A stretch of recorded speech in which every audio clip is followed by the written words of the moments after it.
일단 내신 5등급 체제는 앞서 말씀드렸던 것처럼 A, B, C, D 2등급으로 평가가 됩니다. 그래서 아까 우리 친구들이 얘기를 해줬던 것처럼 90점 이상이면 A, 80점 이상이면 B 이렇게 들어갑니다. 실제로 우리 중학교 들어가면 A등급 나오는 친구들이 한 몇 퍼센트 정도 되는 게 아세요? 70%? 그렇게 우리나라 중학생 꾸준히 근데 거의 근사치예요. 거의 40%에서 거의 50%거든요.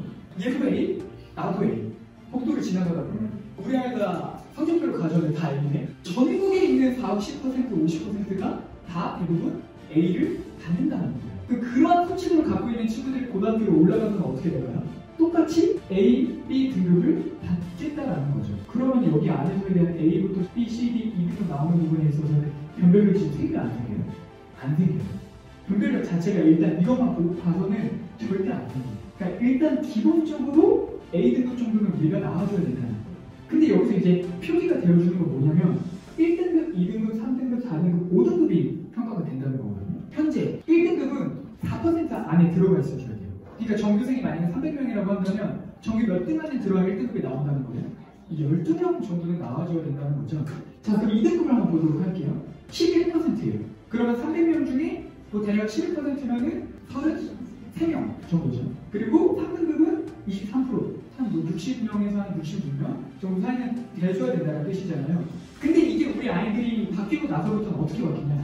지금 누적 퍼센테이지를 보면 1등급이 10%, 2등급이 34%, 그리고 3등급이 몇 프로로 나와요? 66%로 나와요. 이거를 앞에 있는 거랑 비교해서 볼게요. 2등급이 11%였죠.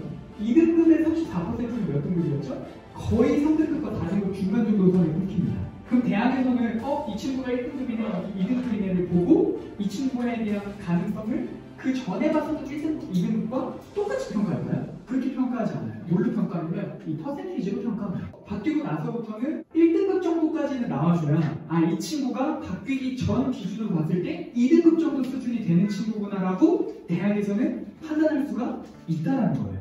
옆에 있는 친구도 A, 그 옆에 있는 친구 내 짝꿍도 A지만 거기 안에서 이 퍼센테이지를 기준으로 A 1등급으로 나오는 친구도 있고요. A 2등급으로 나오는 친구도 있고요. A 몇 등급 정도까지 나올 수도 있어요.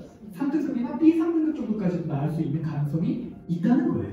여러분들이 고등학교를 선택하는 가장 기본적인 기준이 뭐가 될 거냐면 이 고등학교를 갔을 때 우리 아이가 A 1등급이 나올 수 있는 학교인가?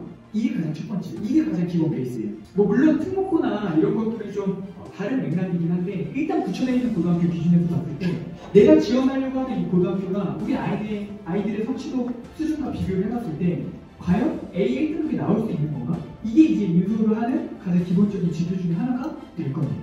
그래서 말씀드렸던 것처럼 A 등급을 받을 수 있을까? 이 부분을 우리가 한번 생각을 해봐야 되는 겁니다. 실제로 숭실대학교에서 합격했었던 친구들에 대한 내용을 성취평가죠. 즉 A부터 2등급으로 고교학점제 내용으로 한번 싹 바꿔봤어요. 교과 전형으로 합격했던 친구들이 다 무슨 등급이 나왔대요? A등급이 나왔대요.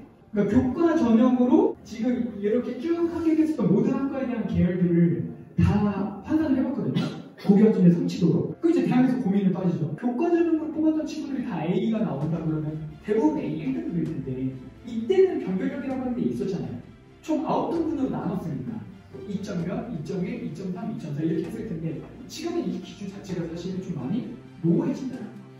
그래서 이제 말씀을 드리고 싶은 포인트 하나가 뭐냐면 여러분들이 생기부에 대한 관리가 필요합니다. 정량적인 부분에 대한 변별력이 사실은 이제는 거의 없어진다고 보시면 돼요. 비교과, 생활기록부와 면접, 그리고 수능 최저 평가할 수 있는 게 사실 이 세 개의 지표밖에 없거든요. 지금 현재 우리가 수시로 대학을 가는 부분에 있어서 논술도 있기는 하지만 사실은 가장 컸던 게 내신, 생기부, 면접, 수능 최저였는데 내신에 대한 변별력이 사라지면서 생기부, 즉 그 안에 들어간 비교과 얘기를 하는 거고요. 그 다음 면접, 수능 최저 이 부분이 더욱더 많이 강화가 될 거라는 겁니다. 그래서 이제는 정량평가가 아니라 여러분들 어떻게 된다고요? 정성평가가 된다고요. 그러니까 여러분들이 가고자 하는 우리 아이들이 어떤 학과를 갈 거냐에 따라서부터 뭘 평가한다고요? 대학에서 어떤 과목을 인수했지? 다 A 1등급일 거예요. 인수에 지원하는 애들은 대부분 A 1등급이거나 아니면 A 2등급 좀 걸치는 친구들이 지원을 할 거예요. 그러니까 거기서 변별력을 볼 수 있는 게 없다고요. 그러면 대학 입장에서는 우리는 기계공학과를 희망하는데 이 친구가 기계공학에 관련된 물리나 또는 화학 관련된 부분에 대해서 얼만큼 학점을 많이 인수했지? 그 등급이 한 기본적으로 충족이 되나? 그렇게 필터링이 돼서 3차로 딱 왔던 친구들 중에서는 우리 학과에 맞게끔 얼만큼 세종의 특기사항이 잘 세팅이 되어 있지를 보고 평가를 할 수밖에 없다는 거죠. 그렇게 보통 선발을 해서 그 다음에 뭘 보냐? 면접, 수능 최저를 보는 구조로 더 많이 확대가 되는 거예요. 제가 이걸 말로만 말씀드리는 게 아니라요. 실제로 올해부터 그렇게 바뀌었습니다. 숭실대학교 합격 면접 평가는 30%에서 50% 정도로 확대가 됐고요. 면접이.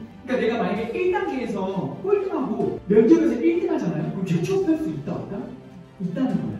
그리고 실기 때도 마찬가지로 합격 면접 평가가 30%에서 어떻게 바뀌어요? 50%로 바뀝니다.